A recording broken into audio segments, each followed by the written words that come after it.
جب قرآن پڑھا جا رہا ہو تو خاموشی سے سننے کا حکم ہے. تو جب فجر کی نماز کھڑی ہو جاتی ہے تو سنتیں کیوں پڑھی جاتی ہیں؟ اسی ہال میں فجر کی سنتیں پڑھنا تو جائز نہیں ہے جہاں جماعت ہو رہی ہے.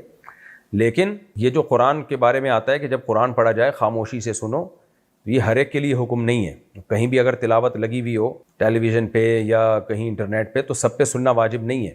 یہ آیت ان لوگوں کے بارے میں نازل ہوئی ہے، یعنی اس کے مختلف شان ورود احادیث میں بیان کیے گئے. ان سب میں قدر مشترک جو چیز ہے وہ یہ ہے کہ جہاں سنانے کی نیت سے قرآن پڑھا جائے اور سننے کی محفل ہو تو ان لوگوں پر واجب ہوتا ہے.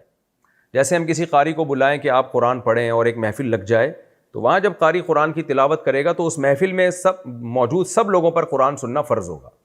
اس طرح خطبے میں جب قرآن پڑھا جاتا ہے تو جو خطبہ سننے کے لیے آئے ہوئے ہیں ان سب پہ واجب ہوگا کہ وہ اس آیت کو، اس قرآن کو سنیں اور باتیں نہ کریں. اسی طرح نماز جب قائم ہوتی ہے تو جو امام تلاوت کرتا ہے وہ پبلک کے لیے نہیں کرتا، وہ مقتدیوں کے لیے تلاوت کر رہا ہوتا ہے. جتنے پیچھے مقتدی کھڑے ہوئے ہیں ان کے لیے تلاوت ہوتی ہے. تو قرآن سننا بھی ان لوگوں پر واجب ہوتا ہے. جو نماز سے باہر ہیں ان پر امام کی تلاوت سننا واجب نہیں ہوتا.